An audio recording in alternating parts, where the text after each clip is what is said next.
Good morning to all of you students. Now today we will discuss chapter 2। आज हम chapter 2 discuss करेंगे। Now name of this chapter 2 is banking. इस चैप्टर का नाम क्या है? बैंकिंग है। Now in this chapter banking, now first we will discuss bank. What is a bank? A bank is an institution which mainly carries on the business of getting deposits and lending money. Bank एक ऐसा institution होता है जिसमें किसका business होता है?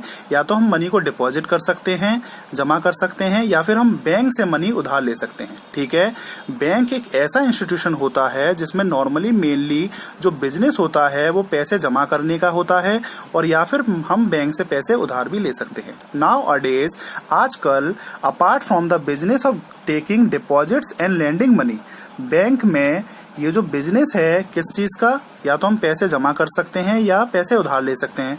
उसके अलावा भी many other financial transactions are also carried by banks. ठीक है, सिर्फ पैसे जमा और उधार ही नहीं ले सकते, उसके अलावा भी बहुत से फाइनेंशियल ट्रांजेक्शन्स भी बैंक के द्वारा होते हैं। Some functions of banks are given below. ठीक है, कुछ फंक्शंस दे रखे हैं बैंक में क्या क्या काम होते हैं। गेटिंग डिपॉजिट्स, पैसे जमा कर सकते हैं। ठीक है, लैंडिंग मनी, हम पैसे बैंक से उधार भी ले सकते हैं। Transferring money from one place to another place, ठीक है, हम बैंक में पैसे ट्रांसफर कर सकते हैं किसी एक जगह से दूसरी जगह पर। And fourth is accepting payments for public utility services such as electric bills, water bills, phone bills, house tax, sale tax, income tax, salaries of employees etc. Bank के द्वारा हम जो पब्लिक यूटिलिटी जो है, मतलब नॉर्मली जो public के लिए जो सर्विसेज हैं उसके लिए हम पेमेंट भी कर सकते हैं।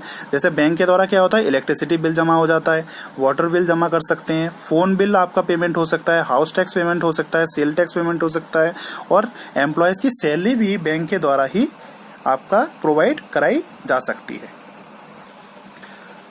Now after the definition of bank, now next is different types of bank accounts. कितने तरीके के बैंक अकाउंट होते हैं?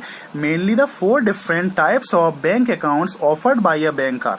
Mainly जो 4 types के बैंक अकाउंट होते हैं, savings bank account, current bank accounts, fixed deposit bank account, and fourth is recurring और कम्युलेटिव डिपॉजिट बैंक अकाउंट। ठीक है, 4 नॉर्मली 4th टाइप्स के बैंक अकाउंट होते हैं। एक होता है सेविंग बैंक अकाउंट जो नॉर्मल बैंक अकाउंट होता है, एक होता है करंट बैंक अकाउंट, थर्ड होता है fixed deposit account. Fixed deposit account means FD, जैसे हम शॉर्ट में क्या बोलते हैं, एफडी बोलते हैं। एंड लास्ट इज रिकरिंग और cumulative deposit account. Short form क्या होती है इसकी? आरडी। ठीक है, 4 टाइप्स के मेनली आपके बैंक अकाउंट होते हैं। Now first we will discuss saving bank account. Saving bank account क्या होता है? It is a bank account which can be opened by any person with a small amount. ये एक normal bank account होता है जो कि किसी भी पर्सन के द्वारा ओपन किया जा सकता है किसी भी मिनिमम स्मॉल अमाउंट से, where the minimum balance vary from bank to bank. और वो जो मिनिमम बैलेंस होता है, जो आपका मिनिमम बैलेंस आपका उस बैंक अकाउंट को ओपन करने के लिए होता है, वो बैंक टू बैंक आपका वेरी होता है। वेरी होने का मतलब किसी बैंक का अलग आपका मिनिमम बैलेंस होना चाहिए ओपन करने के लिए, और किसी अदर बैंक का वो मिनिमम बैलेंस होना चाहिए। एंड प्लेस टू प्लेस, और वो जो मिनिमम बैलेंस है वो कैसे वेरी होता है? वो बैंक टू बैंक और प्लेस टू प्लेस वेरी हो सकता है। मतलब किसी भी बैंक, अगर सेविंग अकाउंट को अगर आपको ओपन करना है तो वो minimum balance bank to bank change हो सकते हैं और प्लेस टू प्लेस अलग हो सकता है। इन दिस अकाउंट बैंक पे interest on the amount deposited by the person. इस सेविंग अकाउंट्स में जो बैंक जो इंटरेस्ट पे करती है वो किस पर पे करती है? जो पर्सन ने जितना अमाउंट डिपॉजिट किया है उस डिपॉजिट अमाउंट पर बैंक जो है क्या पे करेगी? इंटरेस्ट पे करेगी। ठीक है, सेविंग बैंक अकाउंट क्या होता है? एक आपका नॉर्मल बैंक अकाउंट है जो कि कोई भी पर्सन ओपन कर सकता है किसी भी बैंक में, और किसी भी मिनिमम स्मॉल अमाउंट को लेकर वो मिनिमम बैलेंस जो होता है वो बैंक टू बैंक चेंज हो सकते हैं, और प्लेस टू प्लेस वो आपका चेंज हो सकता है मिनिमम बैलेंस ओपन करने के लिए अकाउंट। नाउ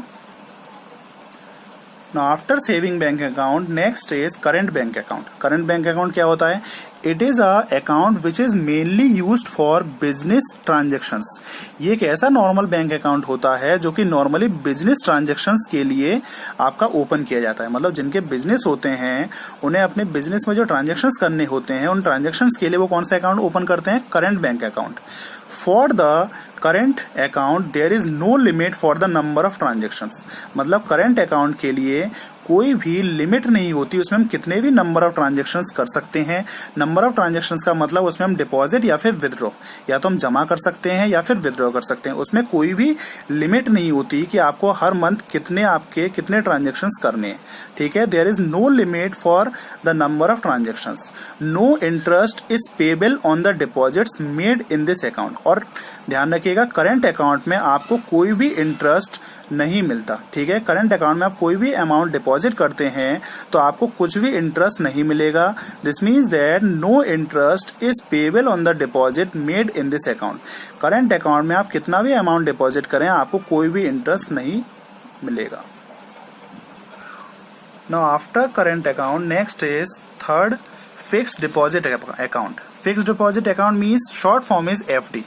एफडी क्या होता है? The account which is open for fixed period, ठीक है, by depositing a particular amount, ठीक है। ये एक ऐसा अकाउंट होता है जो कि किसी फिक्स टाइम के लिए, फिक्स टाइम पीरियड के लिए आपका ओपन किया जाता है। इसमें आप किसी पार्टिकुलर अमाउंट को जमा कर सकते हो, ठीक है। एफडी का मतलब क्या होता है? Fixed deposit account. Fixed deposit account क्या होता है? The account which is open for a fixed period.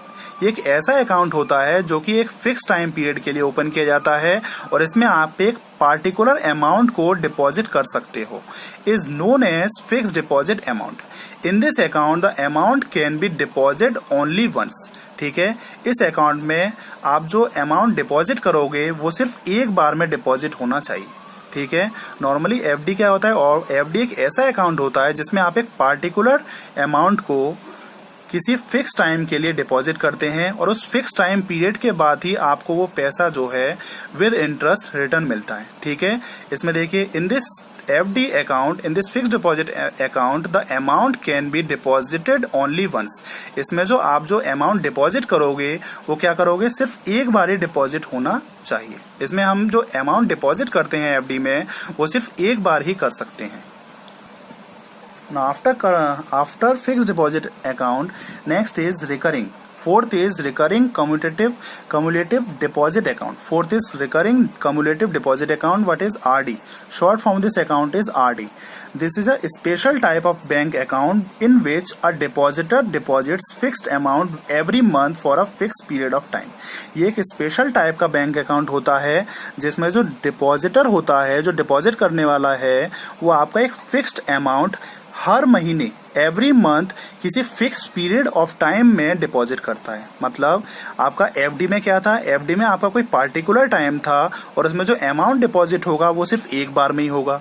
लेकिन आरडी में, recurring cumulative fix deposit account में ये एक स्पेशल टाइप का अकाउंट है। इसमें डिपॉजिटर जो है एक फिक्स्ड अमाउंट ले लीजिए और वो फिक्स्ड अमाउंट एक बार में नहीं होगा, वो एवरी मंथ डिपॉजिट कर सकते हैं किसी फिक्स पार्टिकुलर टाइम के लिए, ठीक है। यहाँ पे आपका एफडी में सिर्फ एक बार में डिपॉजिट कर सकते हैं किसी फिक्स पार्टिकुलर टाइम के लिए, लेकिन आरडी में, रिकरिंग डिपॉजिट अकाउंट में आपको क्या करना है? वो डिपॉजिटर जो है वो हर महीने एक फिक्स्ड अमाउंट और किसी फिक्स पीरियड ऑफ टाइम के लिए डिपॉजिट कर सकता है। At the end of period depositor get all the principal sum, ठीक है।